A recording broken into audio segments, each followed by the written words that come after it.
Ed, Megan, it's such a pleasure to have you both here. I am, on a personal level, a huge fan. I've tried to convey enough excitement already over the incoming debut album, but be prepared. I'm afraid I'm going to warn you for a ton of enthusiasm from me as this interview goes on. Before that, though, let's just start this off really, really simply, and we'll go around the room. Start with you, Megan. So far today, how are you doing? And we are reaching the quarter point of the year. How has 2025 been treating you personally so far? It has been really quite hectic, but in a really positive way. I can't complain apart from feeling like I have no time to do anything, hence the gym gear and racing home. But yeah, things are really. I feel very, very excited. I'm happy with all the spring feels, the daffodils coming out, the crocuses, the snowdrops. It's yeah, I feel really positive at the moment. So yeah, all good with me, thank you. That is wonderful to hear. How about yourself, Ed? Yeah, I think more or less the same, to be honest with you. I Mm. think everything has been quite hectic since the year sort of ticked over into 2025. Um, but yeah, I'm also loving the slight changing of the season at the moment. I'm very light sensitive, so I normally take vitamin D tablets, but the addition of like having the actual sun as well has just been great. Like, my mood's just been so much better since we've been starting to get more sun. Yeah. Fabulous to hear. Yeah, I wanted to get a little warmer. I'm appreciating the sun too. Just wanted to get a little warmer, please. hmm Yeah, yeah. I had to do that with my Um, car this morning, which was a bit of a shock. Oh, this country. There we go. Of course, obviously, part of the reason why you are so busy at this period in time is we are in a build period. We are building to something, and it's a release. And that release, it's along a winding road with a lot to do along the way. Before we start talking about that, I just want to speak about right now because obviously there's a lot of stops on the way, and as you said already, very, very busy. So at this time, moment in time, what is keeping you busy as far as Forlorn goes? Start with you, Megan. I would say prepare for our release show, on which is happening on the 28th of March, the day the album comes out. We've also just announced that we're going to be hosting a pre-write gathering, which is essentially like a sort of meet and greet, where we'll be doing some spell crafting. We'll also be doing like a live Q&A with album playback. And it'll be a chance for people to come and meet us in person and grab like have first dibs on the merchandise, the vinyl. So I think we're really gearing up to that at the moment, rehearsing all that kind of business. The album stuff is essentially in hand at this point. I'd be worried if it wasn't.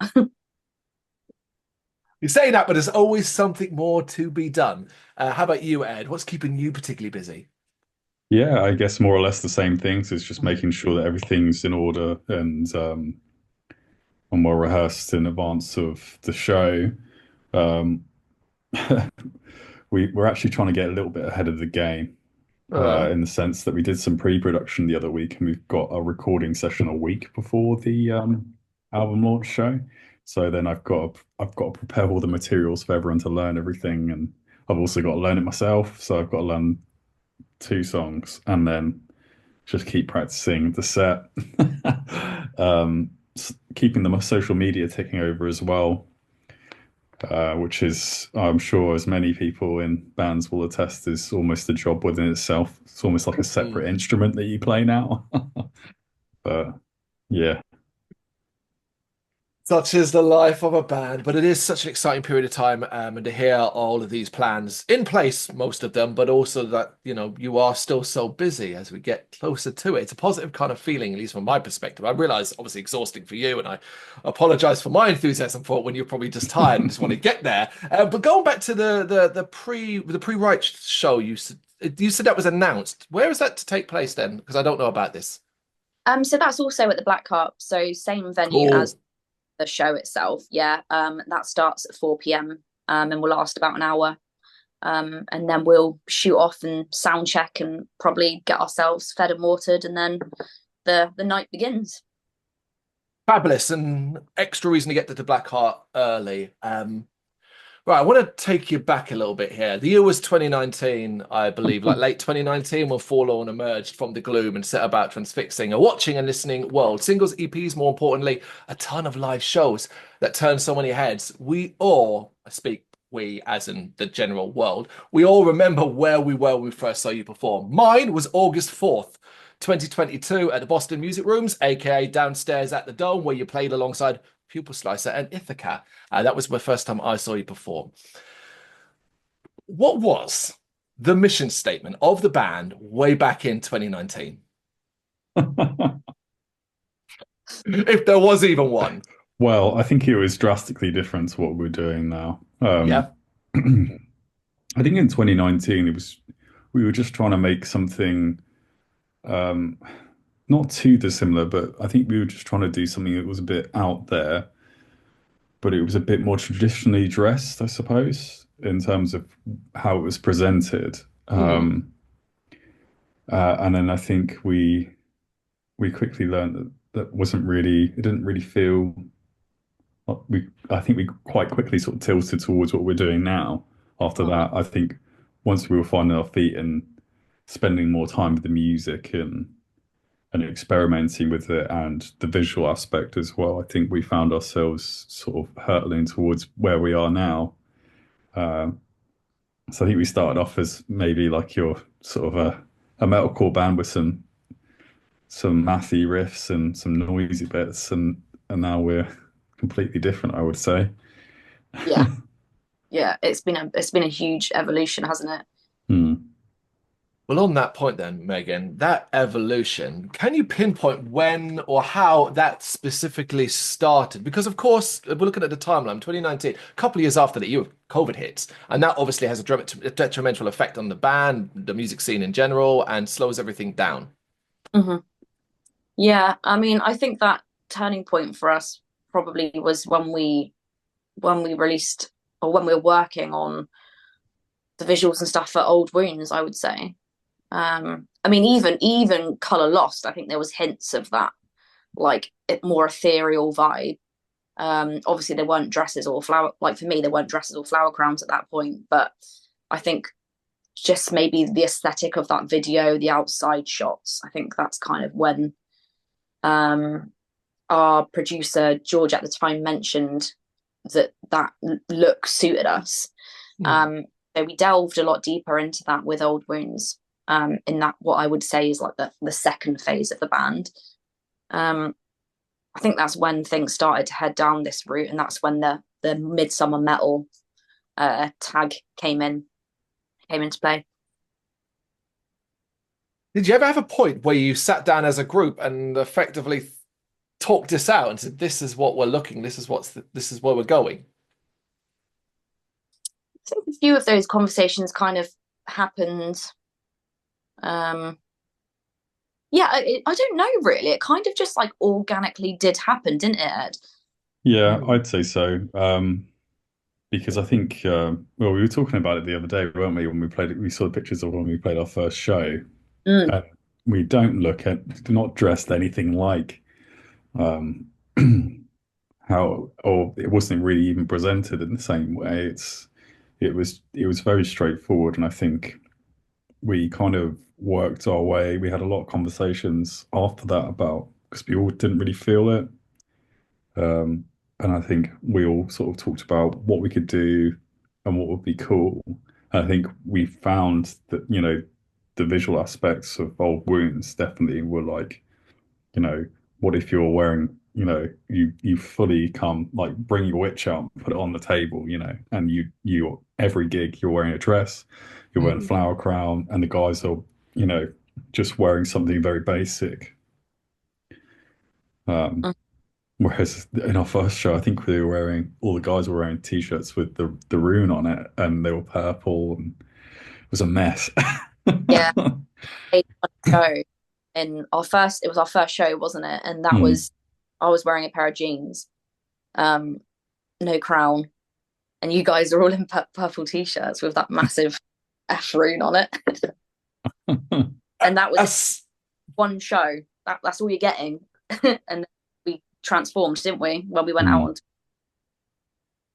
on. a little slice of history. May not reflect on it in such a way now, but it exists nonetheless, and it helped you be the people that you are today. And here we are. We are a mere few weeks away from the release of Aether, your debut album, a long time in the making, and one that, well, I think is going to blow people's minds when they hear it. And the clues are there. The clues are already there because the singles released so far. And speaking of them, are you pleased with the reaction to the singles released so far? And does the positive reaction go some way to relaxing your minds regarding how the full thing might be received? We'll start with you, Ed. Yeah, I'd say so. Like, I spent a lot of time working on a lot of those songs, and you always get worried when you're creative, like when you're putting so much of yourself into making something and it's special to you, that when you present it to other people, you kind of almost feel like you're bracing for them to be like, no, or like this is rubbish or whatever, or you to hate on it or something. But no, like I've always been pleasantly surprised when we've released songs, like even starting with Courageous when they came out last year. That I feel like that song, I think we specifically chose that because it felt like it was a good entry point for where like teasing the album, I suppose, because there's a lot. It's like here's all the things that we think makes up our sound, but it's all in one song, and it's pretty accessible as well. So we were like, here you go. And yeah, ever since then, I think it's nice to see people sort of cottoning on to it and stuff. And um, you know, I think the thing that I worry about sometimes is people just don't kind of get it. Mm. I mean, there's not a lot to get, I don't feel, but because I'm in the epicenter of it all makes sense to me, I suppose. But some people might see a picture of Meg, for instance, be like, "Oh my God, I don't know what that's like. What's that band sound like?" And then they hear it, and it's like, "Oh, okay." But yeah, I so far so good, I'd say. How about you, Megan? Yeah, I think the reaction to the singles has been amazing. Like I was so nervous, especially about releasing Keeper of the Well, because I think because I love the song so much, and it's so I don't know. I just feel a deep connection to it. I was kind of like anxious to see how it would be received because it is kind of. I mean, it's not too far away from what we've put out before, but at the same time, it is kind of different and it is a little bit out there. Particularly with the big kind of pagan chant at the end. So I just didn't know what people were going to make of it, but it's done so well. It's been so well received. So yeah, I'm I don't know. I'm just ready to get the album out there now, and I think that, and from what from the interviews I've done and the people that I've spoken to, that have been so lovely about it, that have already listened to the album and such, I'm not worried at all. I'm glad to hear that. It's deserving of all the praise it's getting at this stage, and I'm sure it's going to be a hell of a lot more as we get closer to the time and more reviews pop out. And then you get the trophy of social media and enjoy all the comments. No doubt that will be flying into. But let's go back in time a little bit now, please. Back to the earliest point in time where this record spark first bloomed. And it's specifically around a vision. Did you have one? And how clear was it? And either of you take this away, please. I'll let you start that, Ed, because you wrote the songs.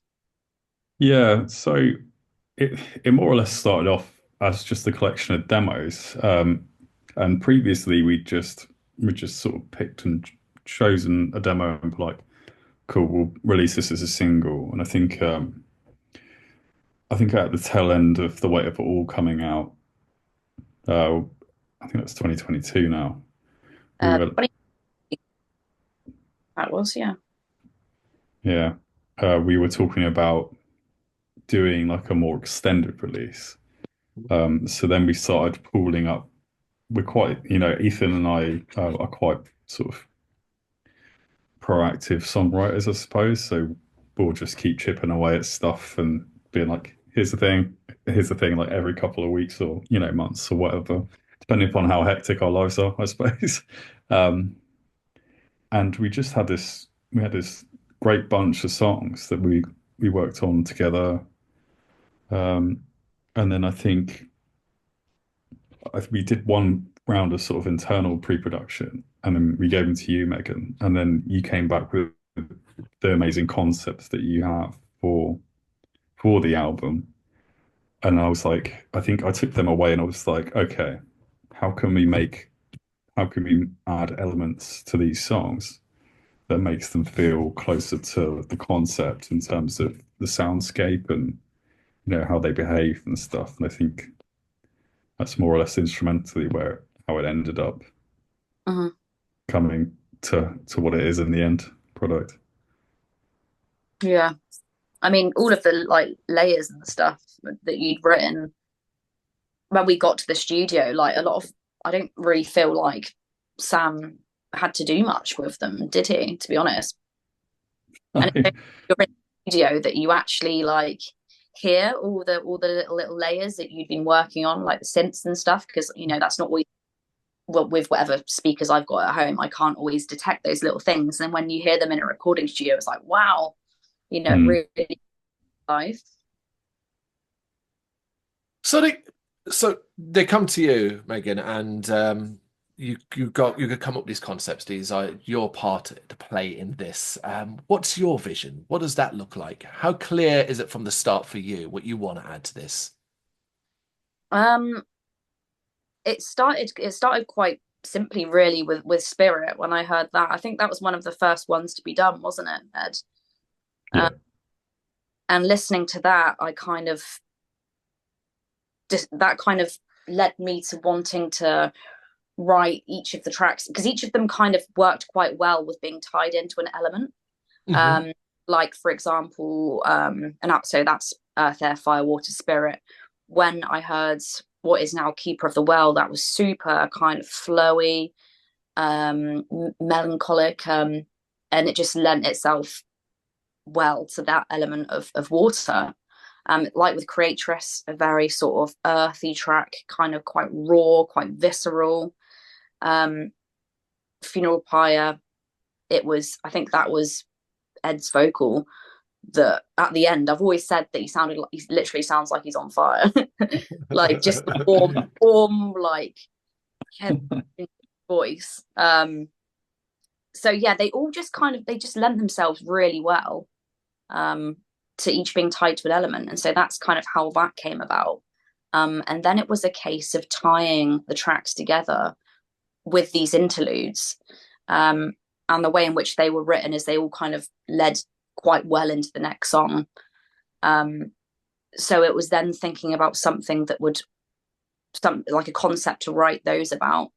Mm. And I don't think I know, like, I think your original vision for those interludes, Zeb, was that they were going to be more kind of, I don't know what the word is, not necessarily full vocal tracks, were they? It was more experimental. Yeah. Yeah. So they're basically sort of designed to be. I thought it's cool when bands have interludes, but sometimes I feel like they're a bit too much of like a comfortable rest. And I was like, how can we utilize these to build on the concept and keep people engaged in what they're experiencing, but also make it like add in like that uncomfortable element and make people feel uncomfortable on purpose because it's like, yeah, just adding in that folk horror element into what's essentially just like I think they're mostly like a minute and a half to 2 minutes of like synthy soundscapes and weird stuff with, you doing lots of witchy stuff over the top. And like with the interludes, we wanted to kind of focus those around what we call like the death cycle. So the time of the year where everything is like the earth kind of withdraws inside herself. Things sort of go to sleep and then come back again in spring. So we wanted to write I wanted to write those interludes kind of about that, essentially. Is it fair to say from both your perspectives that these interludes, these particular sections, are where the album writing process was at its most experimental? Oh yeah, 100%. Like, Mm. I think everything was very, very much nailed down by the time we came to record, and those were something that we conceived in sort of like 11th hour of doing it, Mm. where it was like, this is really cool, but it needs something else. And I feel like would be a wasted opportunity not to expand upon the concept and have these conjoining parts. Mhm.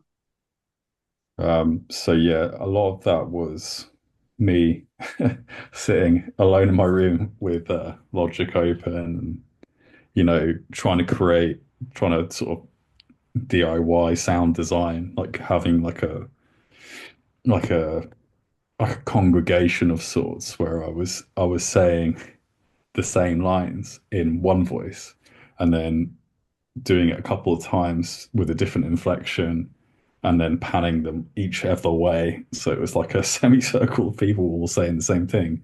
And it was crazy because I was like, it's just going to sound like me just stacked on top of each other. But by the time I'd actually finished it all and listened back to it, um, yeah, it sounded like a wall of people. So yeah, that's the intro. So without giving too much away, but yeah, so it was just little things like that, and approaching a song more like a soundtrack where structure isn't really important, and building tension and like a vibe, I guess, like Mhm. was more important you know, than anything else, really. Yeah, and the interludes have come out in quite an impactful way. They're not like just throwaway tracks. I feel, No. they're No, quite because there's important. a danger of that, isn't there? I mean, when people Mm. hear interludes, they tend to think, well, that's the one you skip, right? Because you just go straight to the next thing. So it's incredible. It's one of the most fascinating aspects of the new album. Thank you. Yeah, I Um, think there was a Go strong ahead. feeling that we didn't want them to just be, like you said, throwaway tracks. They needed to serve a purpose.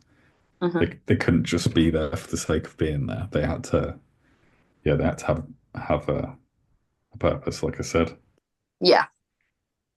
But I'm glad you used the movie connection there a moment ago in regards to scenes and like soundtracks and how they can tie things together and create a mood, a vibe, without really doing much sometimes at all. It's just the music more than anything else, and I think you've nailed that too.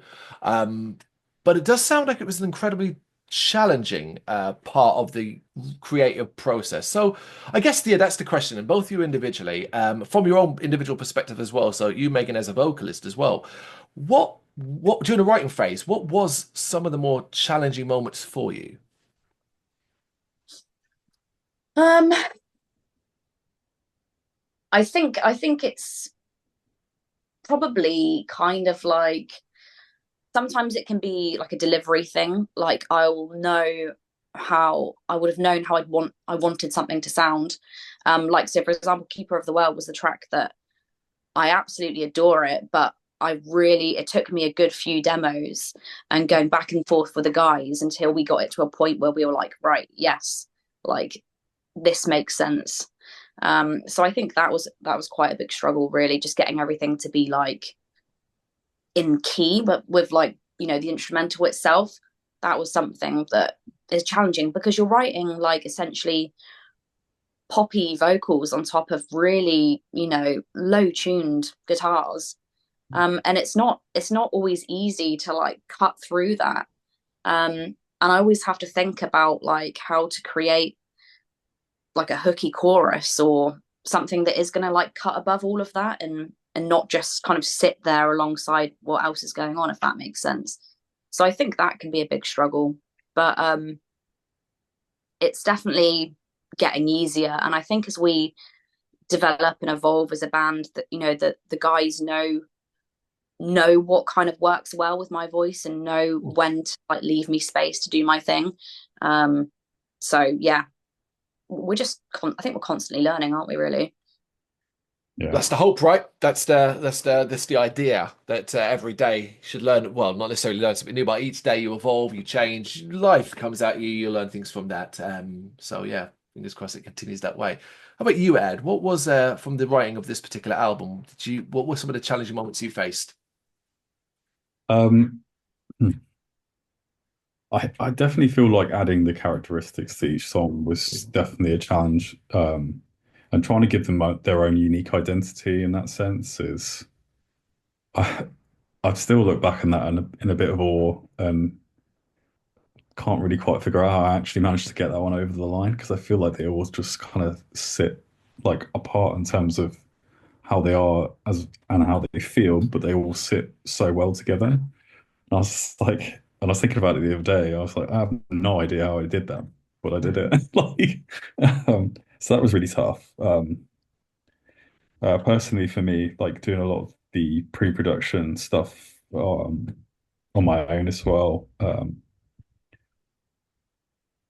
was it was quite challenging at times. All the guys can be quite busy at times, and it's not always easiest to get together. So when you've got, studio time booked, for instance, you can't really just hang around.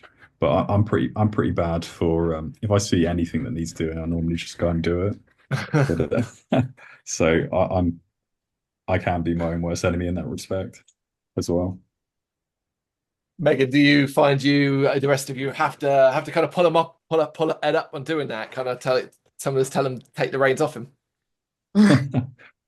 No, I think this band would be lost without Ed. So I'm happy that he is as proactive as he is. I think we're both quite good in that respect. But yeah, I know how much Ed personally took on in the creation of this album. And we're all super grateful for that. But yeah. Oh, wonderful, wonderful, wonderful. So, talking about the studio specifically now, you're in the studio. The highlights, really. What were some of the highlights of your time in the studio? Start with you, Megan. I think the highlights were just working with a really enthusiastic producer, I would say, and someone that just, I don't know, we just seemed to click very well, and he seemed to kind of get where I was going with what I was doing, how I wanted things to be performed, and I guess also kind of starting vocals quite late. I didn't really start properly singing and screaming until like my early 20s, I would say. And so I think, like, for me, up until recording that album, I'd always kind of struggled with confidence. And Sam just made me feel like that was the first time that I actually felt like, a proper vocalist. So, I came away from that week just feeling like, yeah, I think I can do this. He was just super encouraging. In terms of like what I was doing, and he would challenge me, in a good way. And just all the cool little vocal layers we had. There are so many layers in the tracks with there's like whisper layers, kind of like more creaky, spooky layers, as well as like the screams and all the harmonies and everything. So yeah, I think just working with Sam in general has been just an incredibly positive memory experience for you when you look back. Yeah, absolutely. The best one I had with recording. That's fantastic to hear. I hope it was the same for you, Ed. Can you Yeah, elaborate? no, I was going to say more or less the same thing. Working with Sam Bloor has been absolutely fantastic. He was so excited and ready to go, basically, even just from our initial Zoom call. And then when we got there, he just hit the ground running. He got exactly what we were trying to do. And he was just great at adding, there's a lot of stuff that, wouldn't have been on there if it hadn't been for him. Especially a lot of the sort of larger percussion bits, completely his idea to add, a lots of vibey layers as well. One particular bit. So in I think the intro track, and also during the quiet part, well, I say quiet, the synth break in Spirit, you can hear all these whispers. And that was, I think it was me, Megan, and Ethan in his live room, with the lights off, just absolutely going ham, speaking in tongues. Oh wow. And that was completely his idea. And he was just sat comfortably in his control room. He's got a night vision camera in his see into the live room, and he must have been absolutely cracking up because we were being so weird in there. That's frightening. Yeah, it was quite scary. I Yeah, think the one where we were all like shouting as well, that one was yeah. that was a bit unnerving. Incredible though. I mean, what your memory of it, and you laugh, and it almost sounds silly to a degree, but look what the end result is, and look how that Mm, works. And when a person will hear that, they won't necessarily not know that story, but they're going to hear it in and create their own imageries from it. mm. It's incredible. Okay, sum up individually, please, what you think this record says about Forlorn.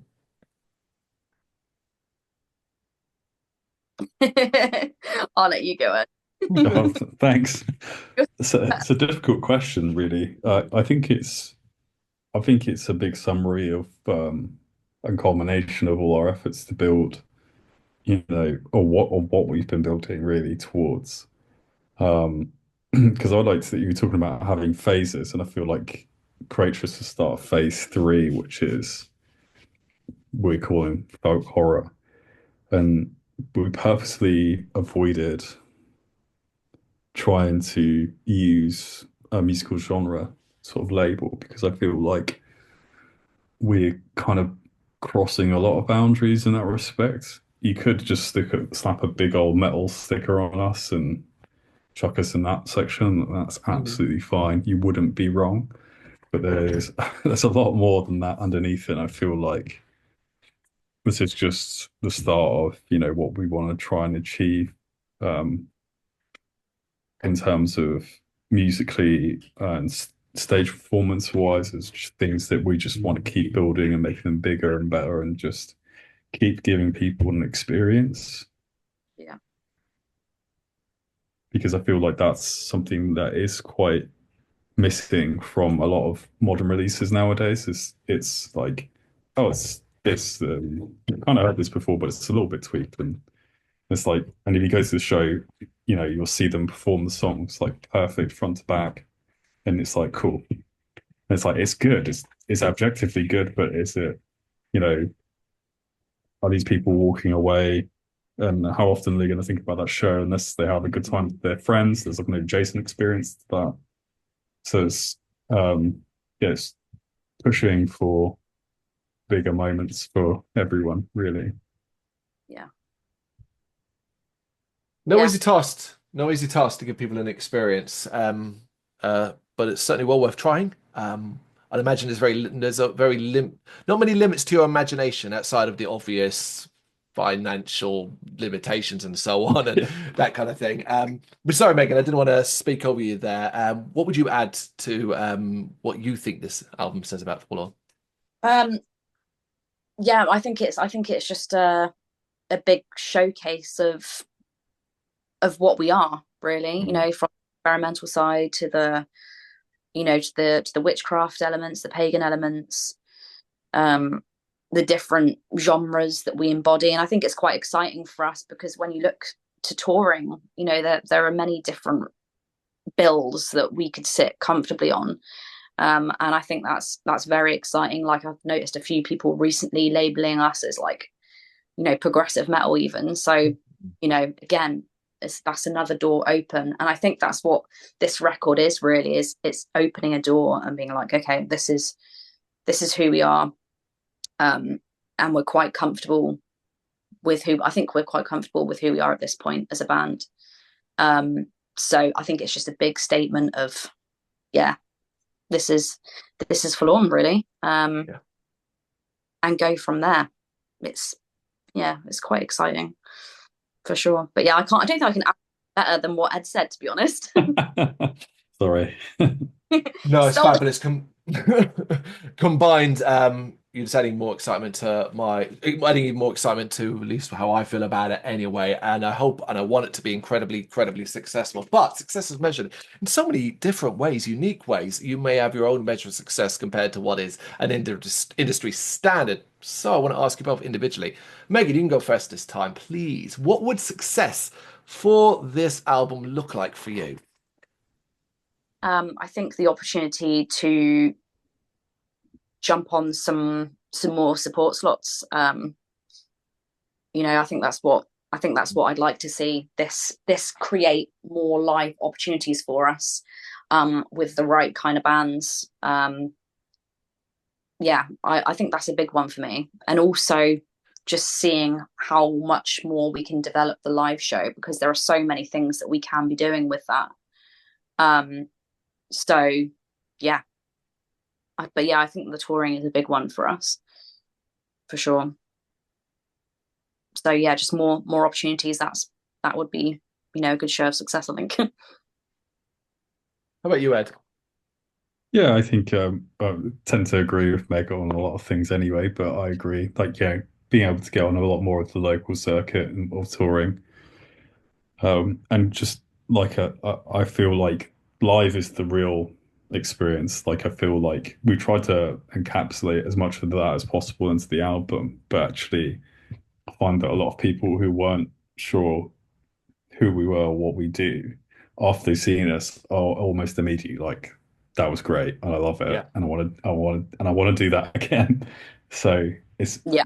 get if we could get out to more people in that medium, I think that would make me very happy. But to be honest with you, I think at the moment my expectations of everything are always quite low. And just the reaction that we've had to everything we've put out since, you know, on this album campaign so far has just always sort of exceeded my expectations. I've always been pleasantly surprised by everything, but maybe I'm just a bit too negative. Too humble. Yeah. You're going to be humble. I won't be. This album is simply incredible. It is an album of the year contender. It's going to blow people's freaking mind, and I can't wait to see what happens on the 28th. And I'm talking about the show as much as the bloody album release. The album release will spread out for the entire year. 6 months down the line, we'll still be talking about it. Dust will not have settled. People will be talking about this. I hope it is hugely, hugely successful. I think it will be, and I can't wait to see the performance of the Black Heart. You know, it's my venue. It's local to me. I'm a Londoner, so right around the corner. All that, I cannot absolutely wait. But for now, you've given me 40 minutes of your time. Thank you both so much for this. I really appreciate it. Oh, thank you. Thank you very much for watching. If you've enjoyed what you've seen, please consider hitting that like and subscribe button. It does help us out. You can find us at gbhbl.com and across all social media platforms. And if you really want to give us a bit of extra support, please consider buying us a cup of coffee over on our coffee page. Thank you.